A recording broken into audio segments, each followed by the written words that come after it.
Second time here on stage. Thank you. And this time I want to try a little social experiment. And are you with me?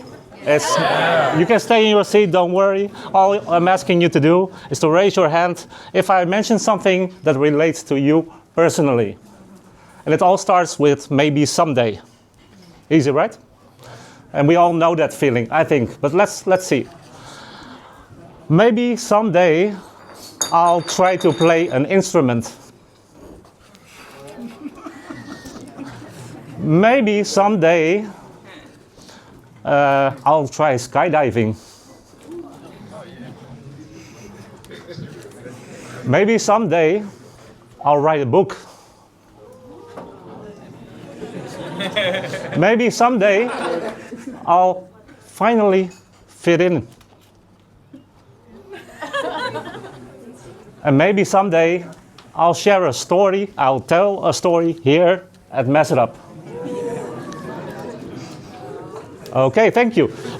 Another question, a follow-up question. I want to ask you all, for all those who raise your hand, who of you actually took action? Who of you actually made it into a memory? So, conclusion, that's still a lot of maybe some days. Right? Can we agree? We still have that feeling? Thank you. A little story about me. I know a bit about maybe someday. Maybe someday someone will pick me out of a hat. As a child, maybe you recognize this, I was standing on the sidelines and waiting to be picked. And waiting to be picked. And nobody picked me. Again and again. And the game just starts. And I'm still standing there on the sidelines and be like, what about me? Should I go with them or with them? That leaves a scar. But that scar healed. Because I figured out that maybe my life, maybe yours is different, probably it is. My life might not be about fitting in and being like all the others. Maybe my life is about being willing to stand out. And I remember this moment at Boom Festival in Portugal. Woo! Woo! And there was this Swedish girl, and she said something, I even have it on video. She said, all my life I felt like I'm the black sheep. But now here I realize I'm actually a beautiful unicorn. And I know it's cheesy with the unicorns, totally overdone. But she said it, I felt it, and now... That was at Boom 2016. I was having the best time of my life. I was wearing a headband just like this one. And 2 years later, Boom 2018, I saw her again. And I had this tattoo, and I was able to show it to her.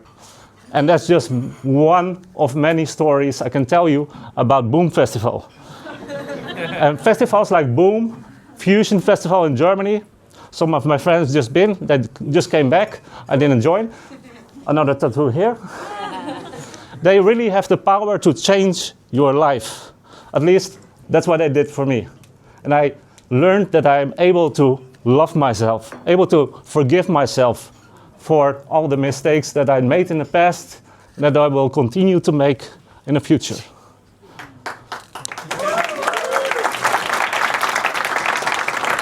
Yeah, that's it. It's pretty powerful.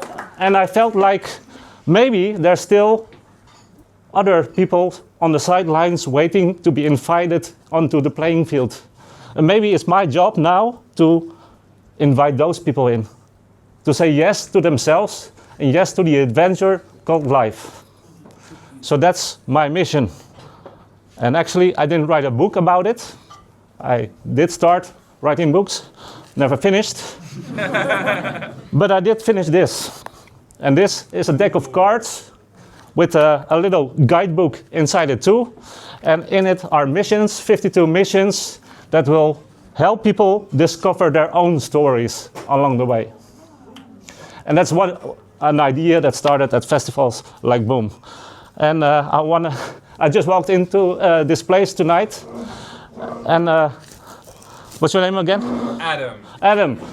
And Adam comes to me, and he's like, Marijn, do you remember that we met 2 years ago at Boom? You sat down with me, we didn't know each other, and you had this paper, and you asked me to write my own mission, and he even signed it, like a contract with himself, not with me, but with himself. And tonight, he walked up to me to tell me he actually did the mission that he wrote for himself. Adam, what was your mission? Yeah, it was to do stand-up, and I actually did it here, like stand-up comedy. So, to finalize my story, if you've been waiting for a sign to claim your spot on this stage, or whatever stage out there in New York, in Brazil, I love Brazil, by the way. If you've been waiting for a sign, this is your sign. What are you waiting for? Thank you.